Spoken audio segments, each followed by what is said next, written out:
మాతృదేవోభవ. నేను మీ డాక్టర్ శ్రీధర్. నా phone number 9295909819. ఇప్పుడు మనము జనవరి నెల 2026వ సంవత్సరం, కొత్త సంవత్సరం, ఆంగ్ల సంవత్సరంలో కొత్త సంవత్సరం జనవరి నెల.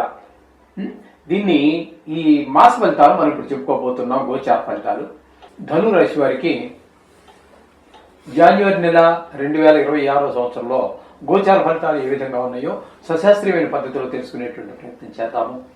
ధనురాశిలోని శుక్రుడు, రవి, కుజ, బుధ 4 గ్రహాల యొక్క సంచారం జరుగుతోంది. ఇవన్నీ కూడా నెల 15 రోజులు మాత్రమే ఒక రాశిలో సంచారం చేసేటటువంటి గ్రహాలు. కాబట్టి ఈ 4 గ్రహాలు కూడా కొద్ది రోజులు మాత్రమే ధనురాశిలో ఉండి మిగతా రోజులన్నీ కూడా తదుపరి రాశిలోనికి, మకరంలోనికి సంక్రమణం చెంది, అన్ని ఒకరోజు కాదండి, దేని ప్రకారంగా అది మకర రాశిలో సంచారం జరుగుతూ ఉంది. కాబట్టి మొదటగా శుక్రుని యొక్క సంచారం గురించి చెప్పుకుందాము. శుక్రుని యొక్క సంచారము 12వ తారీఖు వరకు ధనురాశిలో ఉండి, అంటే జన్మంలో ఉండి, తదుపరి ద్వితీయ స్థానమైనటువంటి మకరంలో ప్రవేశించి నెలంతా కూడా అక్కడ సంచారం చేస్తూ ఉన్నారు. ఇక్కడ జన్మంలో 12 రోజులు కూడా చాలా శుభప్రదమైనటువంటి ఫలితాలు ఇస్తారు. ఆయన మంచి ప్రవర్తన, మంచి శుభప్రదమైన ఆలోచనలు. ఎప్పుడు కూడా శుక్రుడు అనుకూలంగా ఉన్నటువంటి జాతకులు ఎవరైనా సరే ఎప్పుడు ఎవర్ గ్రీన్లా ఉంటూ ఉంటారు. జలసాలన్నీ బాగా అనుభవిస్తూ ఉంటారు, అన్ని సుఖాలు అనుభవిస్తారు, జలసారాయిలాగా ఉంటారు. ఆ విధంగా ఉంటారు. జన్మంలో ఉంది కాబట్టి మరింత పెర్ఫ్యూమ్స్ వాడటం ఇట్లాంటివన్నీ కూడా ఎక్కువగా ఉంటాయి. శుక్రుడి యొక్క గ్రహం 12 రోజులు జన్మంలో ఉంది. తదుపరి ద్వితీయ స్థానంలో సంచారం. ఈ ద్వితీయ స్థానంలో కూడా యోగిస్తారు కాబట్టి ధనానికి లోటు రానివ్వరు. ఏప్రిల్ నుంచి 13వ తారీఖు నుంచి నెలాఖరు వరకు కూడా ధనానికి లోటు ఉండదు. మాట తీరు బాగుంటుంది. కుటుంబం అంతా ఆహ్లాదకరంగా ఉంటుంది. నేత్ర వ్యాధులు ఉన్న వారికి కూడా చాలా చక్కటి వ్యాధి తగ్గి సుఖంగా బాగుండేటువంటి పరిస్థితి అంతా కూడా శుక్రగ్రహం వల్ల కలుగుతూ ఉంటుంది.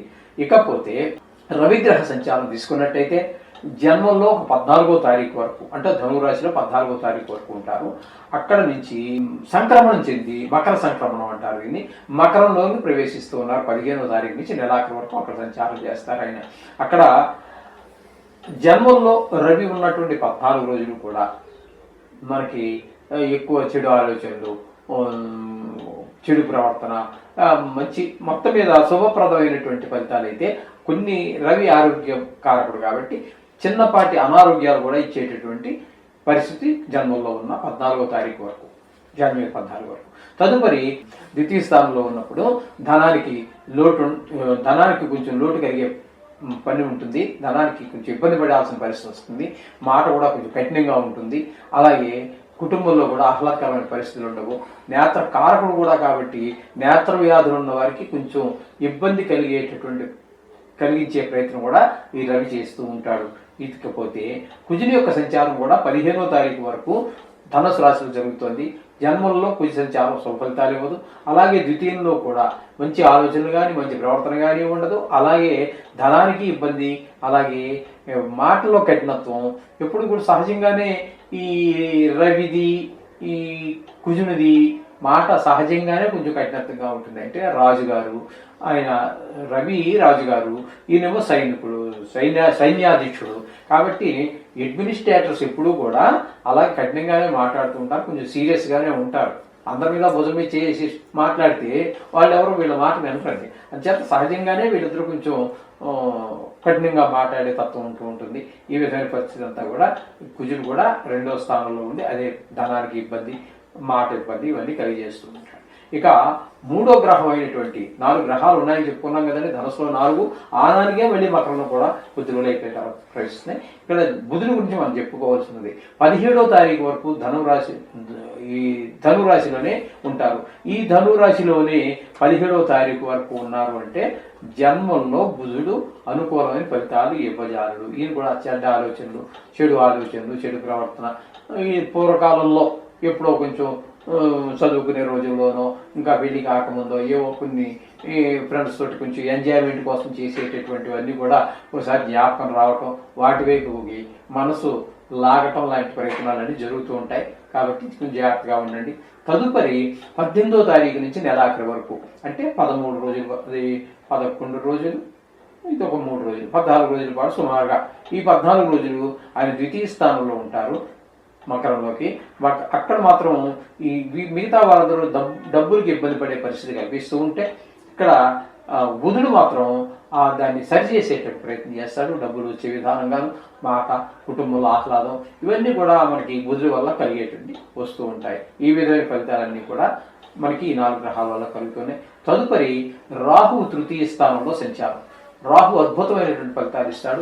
ఏ పని చేసినప్పటికీ మన కుటుంబంలో సభ్యులు, అన్నదమ్ములు అందరూ మనకి సపోర్ట్ ఉంటారు.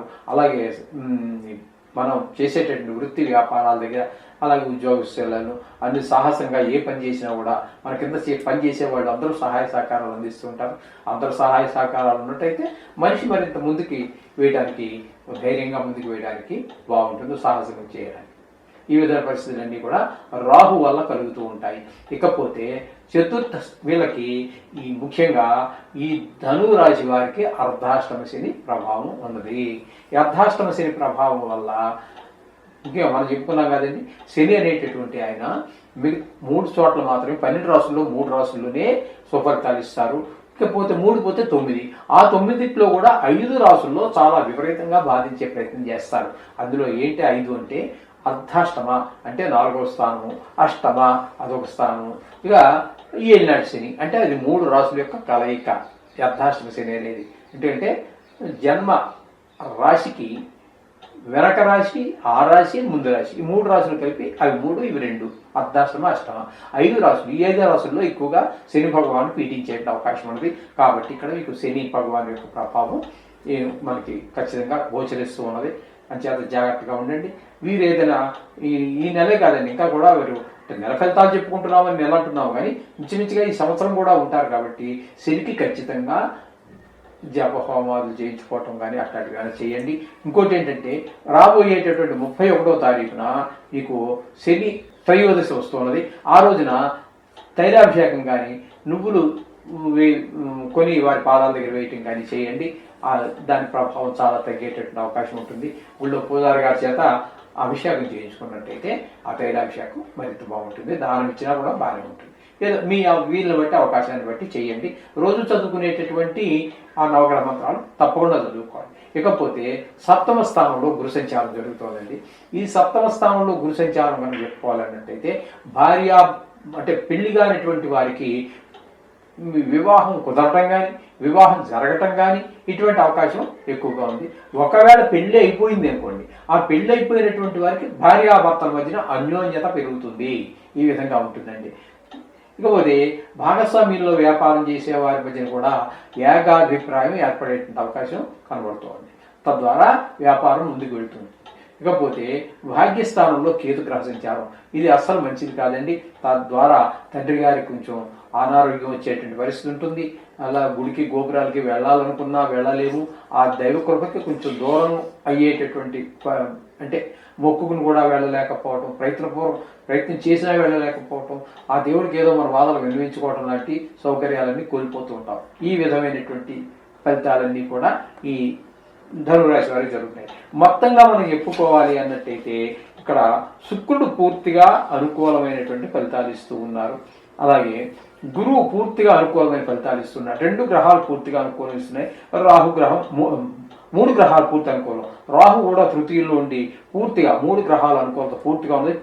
అంటే ఎక్కువ కాలము ఒకే రాశిలో సంచారం చేసేటటువంటి గురువు కానీ, రాహు కానీ మీకు పూర్తి అనుకూలంగా ఉన్నారు 2 గ్రహాలు, 4 గ్రహాలను. ఇక మిగతా వాటిలో రాహు చెప్పుకున్నాం కదా, శని గ్రహం పూర్తి వ్యతిరేకంగా ఉన్నది. మిగతావన్నీ కూడా 2 గ్రహాలు పాక్షికంగా అనుకూలంగా ఉన్నాయి. అంచేత ఏదైనప్పటికీ శుభాశుభ ఫలితాలు పొందేటటువంటి అవకాశం అంతా కూడా ఈ నెలలో ధనురాశి వారికి కనబడుతుంది.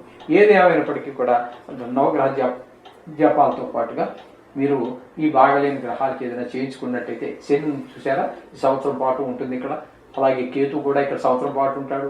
రాహు కూడా ఇంచుమించుగా సంవత్సరంన్నర పాటు ఉంటారు. రాహు కేతు కూడా. రాహు కూడా చేయించుకోండి, ఎందుకంటే ఆయన సుఫలితాలు మరింత ద్విగుణీకృతం అవుతాయి. ఈ విధమైన ఫలితాలని మనం చెప్పుకోవాలి, చేసుకోండి. శుభం భూయాత్.